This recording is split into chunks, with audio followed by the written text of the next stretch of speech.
Hello.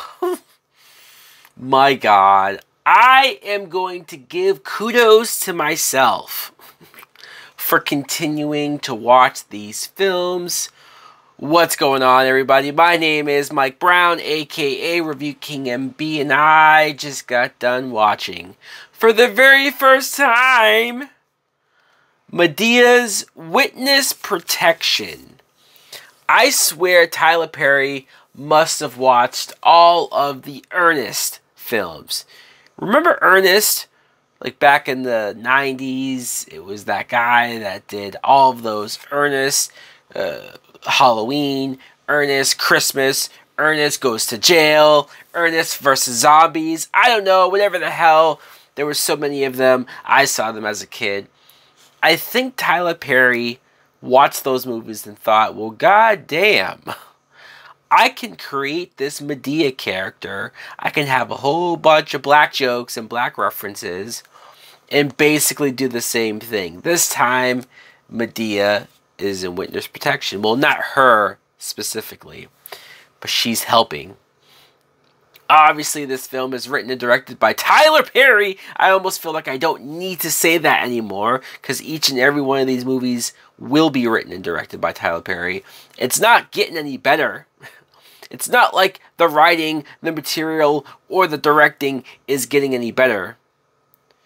But the plot is we meet Eugene Levy, who gets screwed, man. He gets the worst raw deal at his job, where he was basically hired in his position to take the fall for when the company gets found out by the police that they have been laundering money.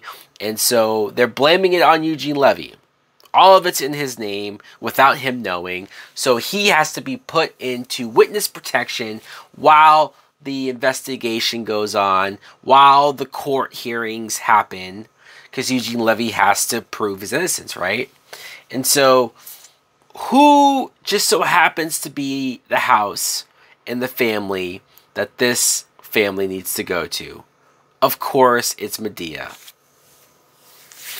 I wanted to like this movie. I went into this movie super optimistic, super thinking maybe this will be the one. Maybe this will be the one that will completely win me over, or that I will have the least amount of complaints about. But oh no! Because you see, the idea of this white family having to live with Madea and the easy, I'll admit, very easy joke material that can come out of situations like that. I feel like this film is so lazy. I feel like the writing is so lazy. I feel like Tyler Perry is so lazy that we couldn't even get that. We couldn't even get some funny, obvious type jokes when it comes to Madea dealing with the white family. I don't understand how we fucked this up. I don't. Eugene Levy is a great actor, a great comedic actor, and so I couldn't wait to see what he would bring to the table as far as improving. And there were some scenes where he was able to kind of show some of his skills in that regard, but not enough. Not clearly enough for me to justify him even being in this film. Like, why?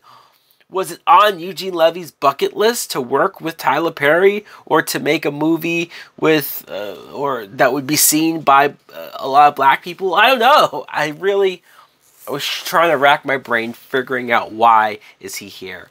Also trying to figure out why is this person here. Denise Richards plays his wife, his younger, hot wife, yes. But why is she here? Did she have the same sort of thing?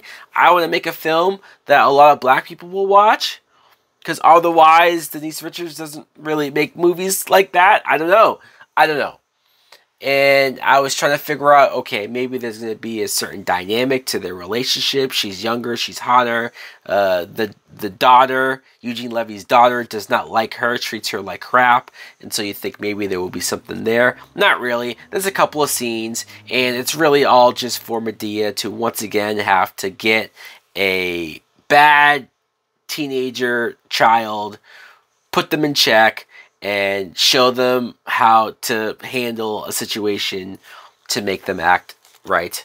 And so, yeah, okay, fine, but we have been there, done that. And then I was trying to think, will there be a twist with her character? That maybe she was somehow involved with the illegal stuff with the job? No, I'm telling you, she's just here to be the nice, attractive wife.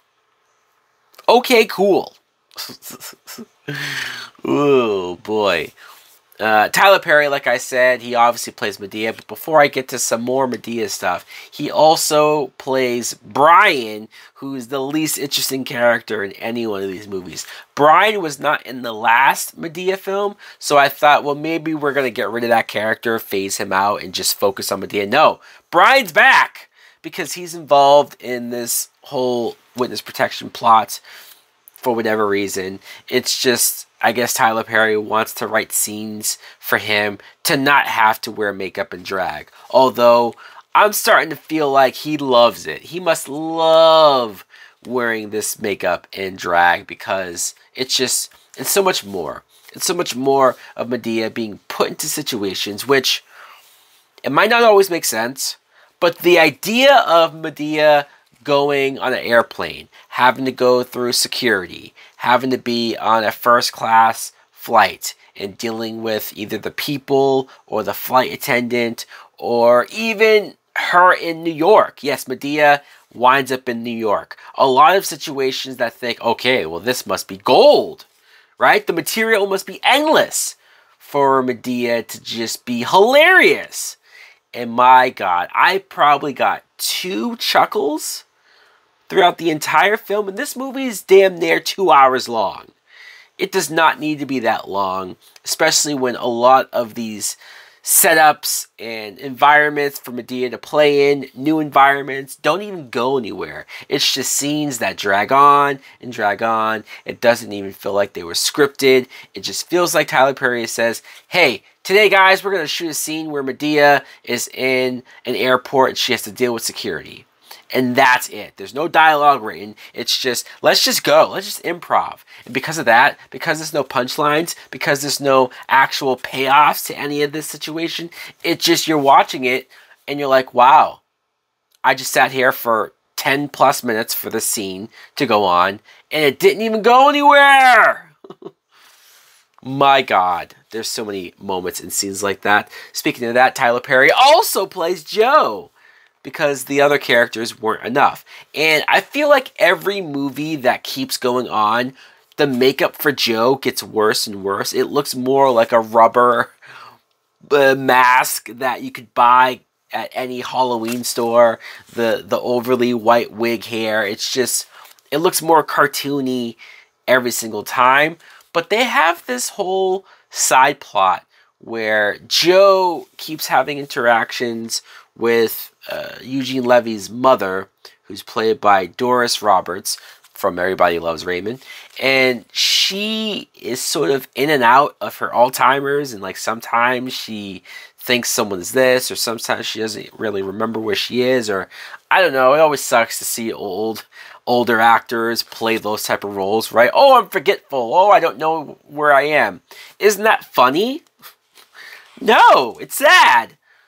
And so she sees Joe, and not only is she trying to sleep with him, which I'm wondering, if you're Joe, fuck her. What are you doing, Joe?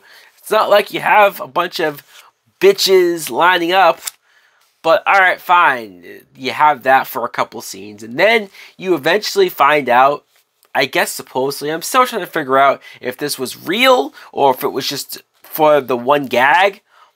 Because they figure out that Joe might be the father of Eugene Levy. And he has one scene where they talk about it, but it's a joke. And then it's never addressed again. It's never brought up. Madea doesn't find out. It's not like a situation where, oh, technically, they're a part of the family. No, it's not brought up again. A big waste of time. And the idea of this white family having to live with Madea, once again, I thought would just bring more material to it, or just bring more funny moments, but it just didn't. I'm so disappointed.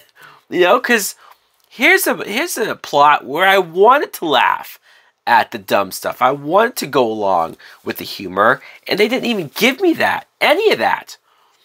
What else do we have? We have Romeo Miller plays Jake. He's this kid that tried to rob Madea earlier because he owes money to something and blah, blah, blah, blah, blah, blah. I was looking at this dude and thinking, why does he look familiar? I Googled him, and oh, he used to be Lil Romeo.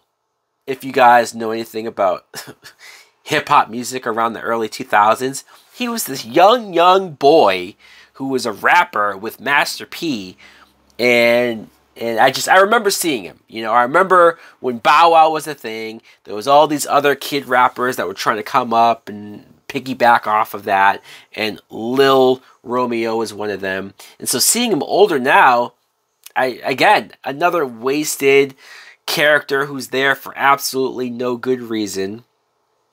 Boy, this movie was just lame. Lame. And it's making me question everything. You know, it's making me question, was this worth it? I wanted to spend this month, the month of February especially, to watch more black movies with black casts, and I've gone down this rabbit hole of a succubus, of Madea shit. God help us all. There's more to come. Let me know in the comments below if you too saw Madea's Witness Protection. What did you think of it?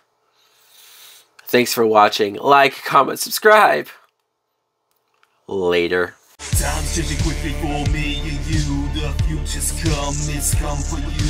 The moment upon your very eyes, the lives around you are hypnotized. I take my 1,144 and spread wide open, light up the floor. The things come fast from here on out. No more delay or benefit in doubt. The prophecies they talked in this time. I've been waiting patiently to bust.